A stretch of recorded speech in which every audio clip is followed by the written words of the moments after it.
सुप्रभात विद्यार्थी मित्रों। 9वीं कक्षा के और 10वीं कक्षा के सभी विद्यार्थी मित्रों का इस YouTube चैनल पर हार्दिक स्वागत है। आज हम इस YouTube चैनल के जरिए व्याकरण का संधि यह टॉपिक आज अध्ययन करेंगे। संधि इस टॉपिक पर 9वीं और 10वीं कक्षा के प्रश्न पत्र में 1 अंक के लिए प्रश्न पूछा जाता है और वह प्रश्न तालिका पूर्ण कीजिए इस तरह का होता है। तालिका में संधि शब्द, संधि विच्छेद और संधि भेद लिखने के लिए होता है।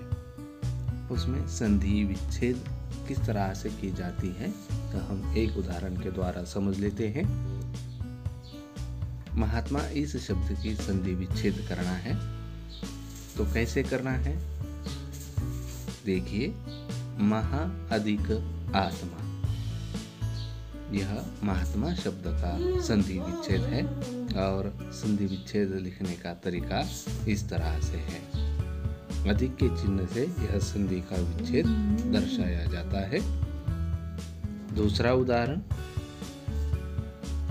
शास्त्रार्थ शब्द का संधि विच्छेद करना है तो शास्त्र अधिक अर्थ बराबर शास्त्रार्थ, इस तरह से संधि का विच्छेद लिखा जाता है। तो चलिए हम संधि के बारे में जानकारी प्राप्त करते हैं। पहले संधि का शाब्दिक अर्थ हम समझ लेते हैं। संधि का शाब्दिक अर्थ है मेल या जोड़ना। जब दो निकटवर्ती ध्वनियां आपस में मिलती हैं तो उसे हम संधि कहते हैं। कुछ उदाहरणों के द्वारा हम समझ लेते हैं संधि।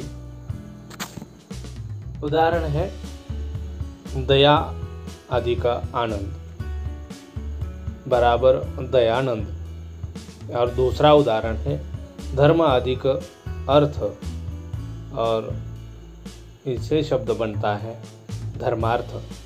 तो उपयुक्त दोनों उदाहरणों में वर्णों के मेल से कुछ परिवर्तन आया है। यह मेल संधि कहलाता है। संधि का शाब्दिक अर्थ ही मेल या जोड़ना होता है। तो पहले उदाहरण में पहले शब्द के आखिरी का वर्ण और दूसरे शब्द के शुरुआत का वर्ण, इनका जो मेल है, इन वर्णों का जो मेल है, उन्हें हम संधि कहते हैं। संधि की परिभाषा बन जाती है जो दो निकटवर्ती ध्वनियां आपस में मिलती हैं उसे हम संधि कहते हैं। उदाहरण के तौर पर विद्या अधिक आलय, और इन दोनों शब्दों के मेल से विद्यालय शब्द तैयार होता है। तो विद्या इस शब्द के अंत का वर्ण और आलय शब्द के शुरुआत का जो वर्ण आ है, इन दो वर्णों के मेल से, यानी विद्या शब्द के आखिरी का आ और आलय शब्द के शुरुआत का आ, यह दोनों वर्ण के मेल से दीर्घ आ का मेल होता है और विद्यालय शब्द बन जाता है। जब दो निकटवर्तीय ध्वनियां आपस में मिलती है तो उसे हम संधि कहते हैं। संधि के कुल मिलाकर 3 भेद हैं। तो चलिए हम संधि के भेदों की ओर चलते हैं। संधि के 3 भेद हैं। पहला स्वर संधि, दूसरा व्यंजन संधि और तीसरा विसर्ग संधि। स्वर संधि के बारे में अधिक जानकारी प्राप्त करते हैं। स्वर संधि, स्वर संधि किसे कहते हैं? पास पास आने पर दो स्वरों में होने वाले परिवर्तन को स्वर संधि कहते हैं। उदाहरण के तौर पर परम अधिक आत्मा यानी परमात्मा। तो इस शब्द में पहले शब्द में परम शब्द में आखिरी का वर्ण अ और आत्मा शब्द के पहला वर्ण आ, इनके मेल से दीर्घ आ बन जाता है, इसलिए उसे हम स्वर संधि कहते हैं। पहले पद का अंतिम वर्ण स्वर होना आवश्यक है और दूसरे पद का शुरुआती वर्ण यह भी स्वर होना जरूरी है, यानी दोनों वर्ण यह स्वर होना आवश्यक है। और जिस शब्द में इन दोनों स्वरों के मेल से संधि बनेगी उन्हें हम स्वर संधि कहेंगे। यानी पहले शब्द के अंतिम वर्ण यह स्वर होना आवश्यक है और दूसरे शब्द का शुरुआत का वर्ण स्वर होना आवश्यक है। दोनों स्वरों के मेल से स्वर संधि बनती है। स्वर संधि के कुल मिलाकर 5 भेद है। पहला दीर्घ संधि, दूसरा गुण संधि, तीसरा रुद्धि संधि, चौथा यण संधि और 5वां अयादि संधि। तो चलिए दीर्घ संधि को समझ लेते हैं। दीर्घ संधि यानी सजातीय स्वर आपस में मिल जाए तो दीर्घ स्वर होता है। जैसे अ अधिक अ बराबर आ, यह दीर्घ स्वर तैयार हुआ है। उदाहरण के जरिए हम समझ लेते हैं। शब्द अधिक अर्थ बराबर शब्दार्थ, यानी शब्द का आखिरी का जो स्वर है वह अ है।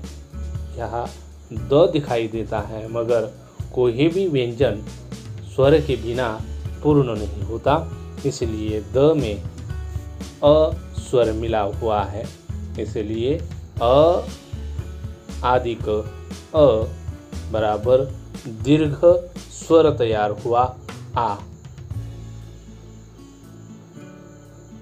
उसके बाद आ अधिक आ बराबर आ, यानी यहाँ भी दोनों स्वरों के मेल से दीर्घ ही स्वर तैयार हुआ है।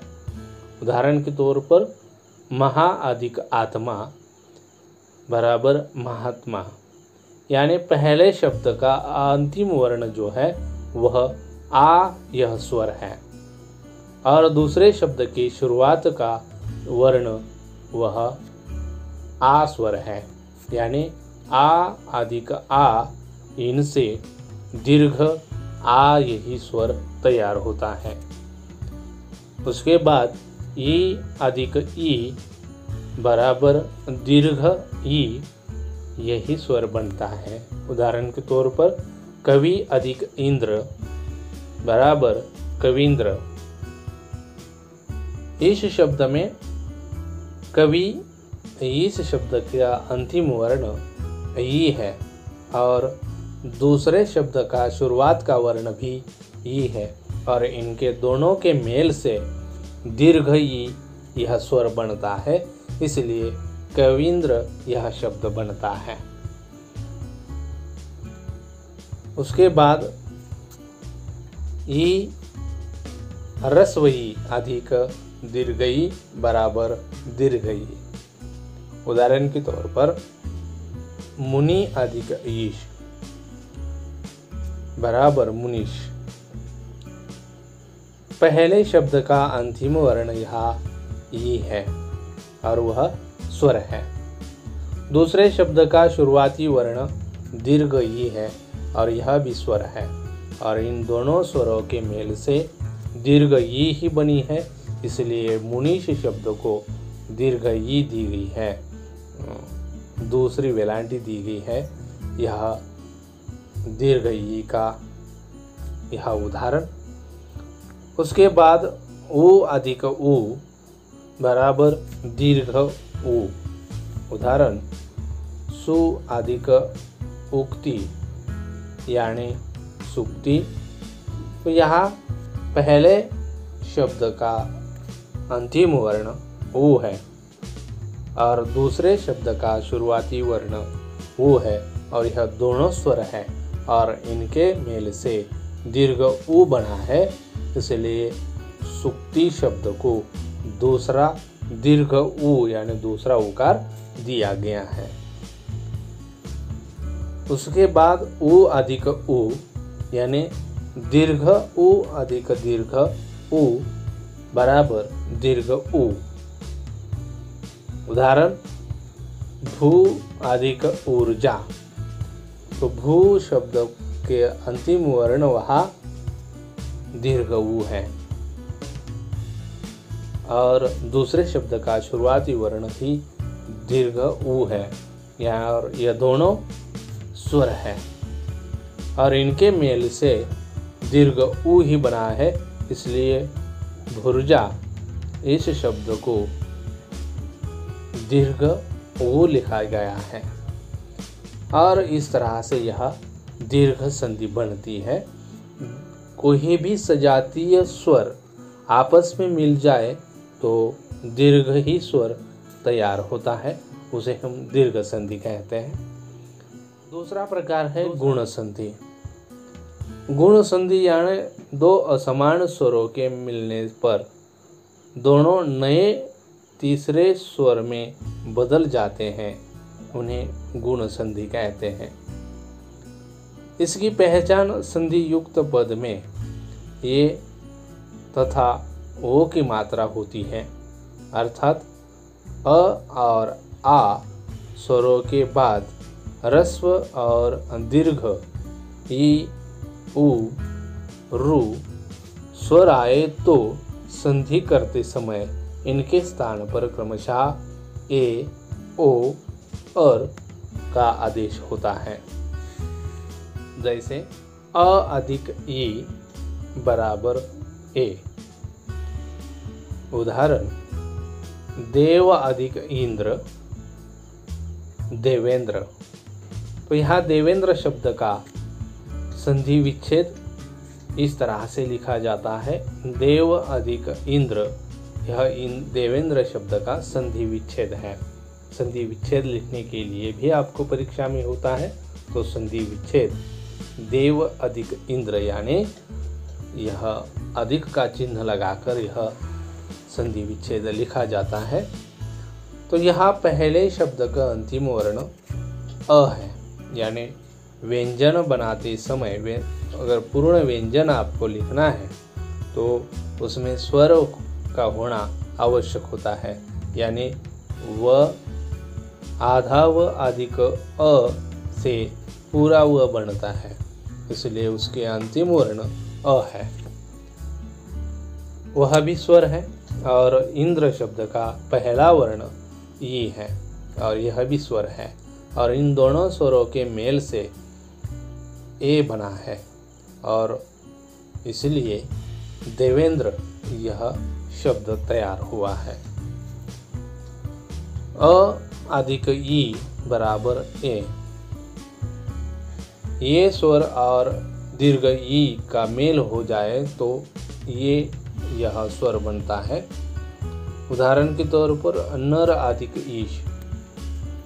र में अ यह स्वर है, अधिक ईश में पहला जो वर्ण है ई वह स्वर है और इनके दोनों के मेल से ये बना है, इसलिए नरेश यह शब्द तैयार हुआ है और यह मात्रा के रूप में दिया गया है।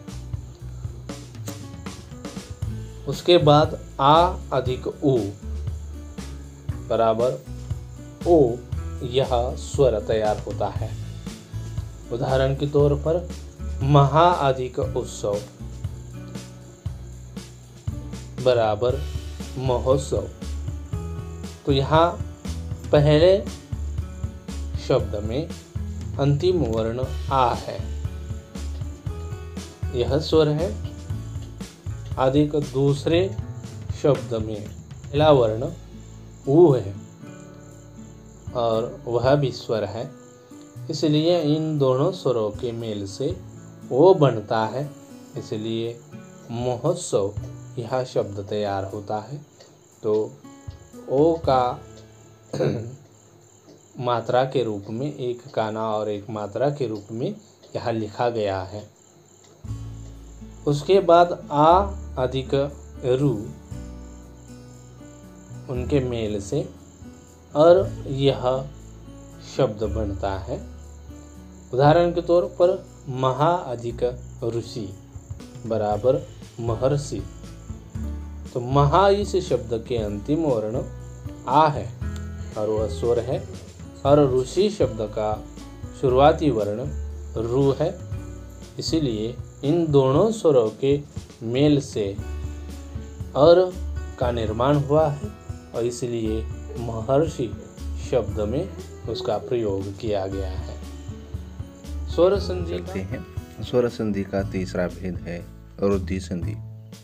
रुद्धि संधि में ही भी दो स्वरों के मेल से स्वर की निर्मिति होती है और संधि बनती है। जैसे आ अधिक ए बराबर ऐ। उदाहरण सदा अधिक एव बराबर सदैव। यानी पहले शब्द का अंतिम वर्ण यहाँ आ है और वह स्वर है। दूसरे शब्द का शुरुआती वर्ण ए है और वह भी स्वर है।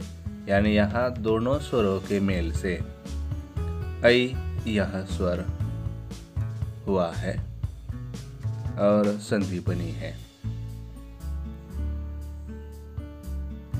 उसके बाद अ अधिक औ बराबर औ यह स्वर बना है। यह दोनों स्वरों के मेल से औ यह स्वर बना है। जैसे वन अधिक औषधि बराबर वन औषधि। यहाँ वन शब्द का अंतिम वर्ण अ है, वह स्वर है और औषधि शब्द का प्रथम वर्ण या शुरुआती वर्ण औ है और वह भी स्वर है। इन दोनों स्वरों से संधि बनी है और औ यह स्वर बना है और उनसे वन औषधि यह नया शब्द तैयार हुआ है। अ अधिक ए बराबर ऐ। यह दोनों स्वर की संधि से ऐ शब्द बना है और वह स्वर है। जैसे लोक अधिक ऐशना बराबर लोकेशना। तो पहले लोक शब्द का अंतिम वर्ण अ है और ऐशना शब्द का पहला वर्ण ए है। दोनों स्वर है और इनके दोनों के मेल से लोकेशना यह शब्द संधि हुई है। आ अधिक ओ इन दोनों स्वरों के मेल से औ यह संधि बनी है।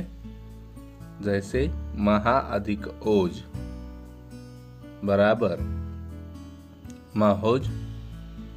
पहले महा शब्द का अंतिम वर्ण आ यह स्वर है और ओज इस शब्द का शुरुआती वर्ण ओ है और इन दोनों स्वरों के मेल से औ यह स्वर तैयार हुआ है और इसके वजह से महोज यह शब्द तैयार हुआ है। इसके बाद स्वर संधि का चौथा भेद है यन संधि।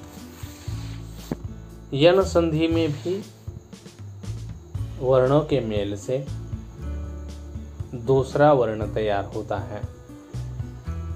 जैसे ओ अधिक अ बराबर व। जैसे सु अधिक अच्छ इनके मेल से स्वच्छ यह शब्द बना है। तो सु अधिक अच्छ यह संधि विच्छेद लिखने का ढंग है। स्वच्छ शब्द की अगर आपको संधि विच्छेद करना है तो सु अधिक अच्छ इस तरह से आपको संधि विच्छेद करना होगा। इसलिए यहाँ पहले सु इस वर्ण में, इस शब्द में अंतिम वर्ण उ है और वह उ यह ह्रस्व है। ह्रस्व वु अधिक अ, इनके मेल से व बना है, इसलिए स्वच्छ शब्द में व का प्रयोग किया गया है। ई अधिक अ, इनके मेल से यह वर्ण बना है। जैसे अति अधिक अंत बराबर अत्यंत, यानी अति शब्द का अंतिम वर्ण ई है और वह ह्रस्व है, और दूसरे शब्द का शुरुआती वर्ण अ है। तो यह दोनों वर्णों के मेल से यह वर्ण बना है और उसका प्रयोग अत्यंत इस शब्द में किया गया है। उसी तरह से दीर्घ ई अधिक दीर्घ आ, इनके मेल से यह वर्ण बना है।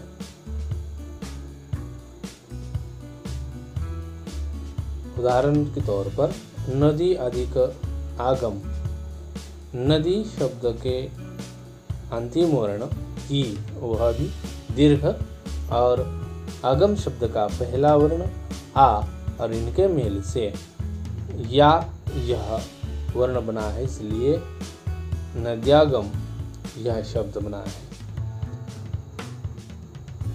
इसी तरह से उ अधिक आ, इनके मेल से वा यह वर्ण बनता है, और वा वर्ण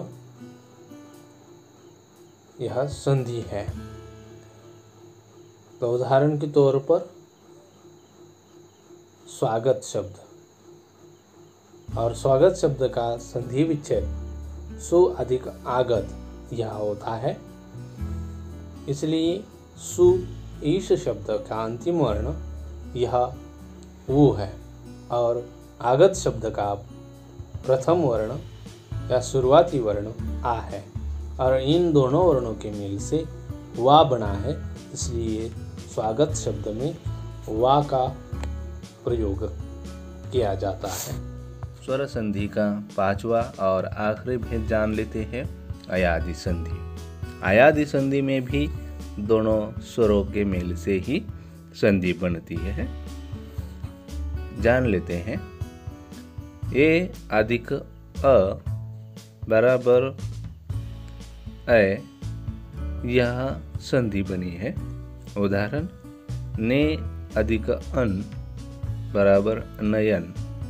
तो पहले शब्द में अंतिम वर्ण ए है और दूसरे शब्द में शुरुआती वर्ण अ है।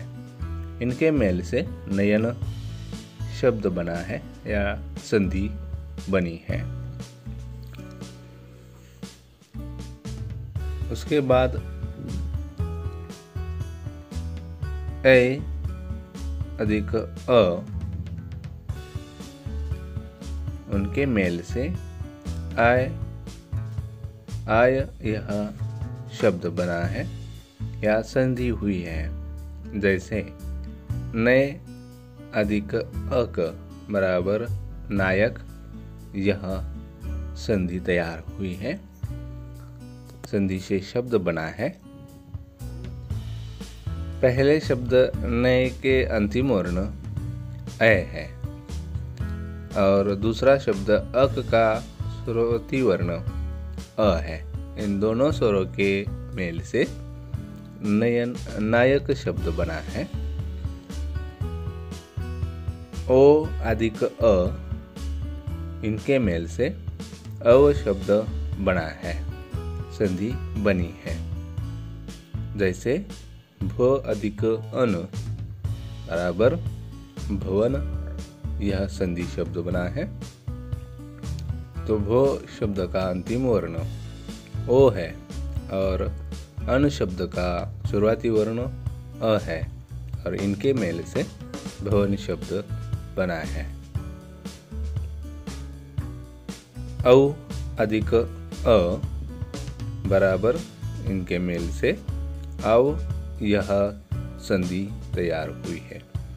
जैसे पौ अधिक अन बराबर पावन, यानी प शब्द का अंतिम वर्ण औ है और अण शब्द का प्रथम वर्ण अ है और इन दोनों स्वरों के मेल से पावन शब्द संधि हुई है। हमारी संधि का अगला भेद है व्यंजन संधि। व्यंजन और स्वर अथवा व्यंजन और व्यंजन के योग से होने वाले परिवर्तन को व्यंजन संधि कहते हैं।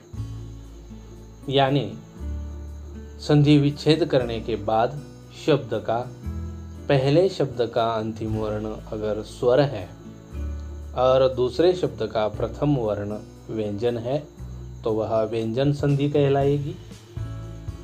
पहले शब्द का अंतिम वर्ण व्यंजन है और दूसरे शब्द का शुरुआती वर्ण स्वर है तो भी वह व्यंजन संधि कहलाएगी। या पहले शब्द का अंतिम वर्ण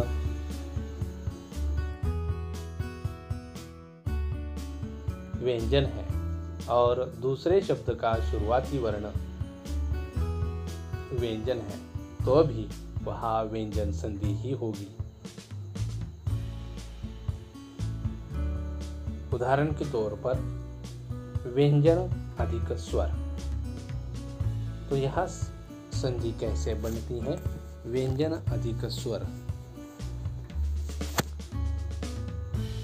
उदाहरण के तौर पर दिक अधिक अंबर बराबर परिवर्तन हुआ है यहाँ इनके योग से। तो यहाँ पहले शब्द का या पहले पद का अंतिम वर्ण क और वह भी आधा क यानी वह व्यंजन है और दूसरे शब्द का शुरुआती वर्ण यह स्वर है। इसलिए व्यंजन अधिक स्वर इनके मेल से, इनके योग से दिगंबर शब्द बना है। दूसरा उदाहरण है सत अधिक आचार। पहले पद का अंतिम वर्ण यह आधा त है, हलंत चिन्ह लगा हुआ है और दूसरे शब्द का शुरुआती या प्रथम वर्ण आ है यानी वह स्वर है और इनके मेल से सदाचार यह शब्द संधि बनता है, यह शब्द तैयार होता है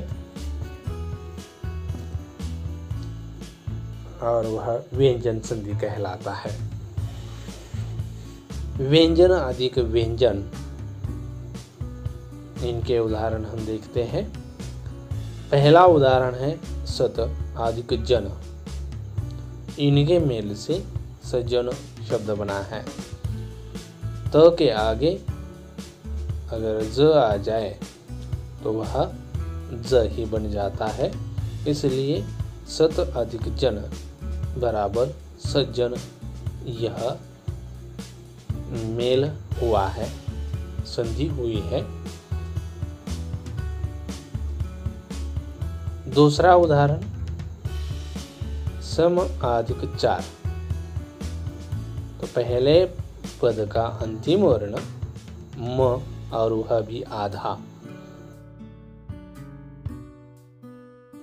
यानी वह व्यंजन और दूसरे शब्द का शुरुआती वर्ण च यानी वह च भी व्यंजन है यानी व्यंजन अधिक व्यंजन। इस यहाँ जो संधि हुई है, मेल हुआ है, उनसे यह संचार शब्द बना है, इसलिए यह व्यंजन संधि कहलाएगी। यानी स्वर अधिक व्यंजन या व्यंजन अधिक स्वर, इनके मेल से व्यंजन संधि बनती है। व्यंजन अधिक व्यंजन, इनके मेल से व्यंजन संधि बनती है। इसलिए यह ध्यान रखना जरूरी है कि कोई एक जगह पर स्वर या व्यंजन हो, व्यंजन संधि, दोनों जगह पर व्यंजन हो तो वहाँ भी व्यंजन संधि ही बनती है। संधि का तीसरा भेद है विसर्ग संधि। विसर्ग और विसर्ग का चिन्ह यहाँ दिया गया है। तो विसर्ग के बाद स्वर या व्यंजन आने पर जो परिवर्तन होता है उसे हम विसर्ग संधि कहते हैं। उदाहरण के तौर पर तप विसर्ग अधिक बल बराबर तपोबल, यह शब्द बनता है। दूसरा उदाहरण नि विसर्ग अधिक आशा बराबर निराशा, यह वर्ण बनता है, यह शब्द बनता है। दु विसर्ग अधिक बल बराबर इनके मेल से दुर्बल, यह शब्द बनता है। मन विसर्ग अधिक हर बराबर इनके मेल से मनोहर, यह शब्द बनता है। उसे हम विसर्ग संधि कहते हैं। इस तरह से हमने संधि के 3 भेद यहाँ जान लिए हैं। धन्यवाद।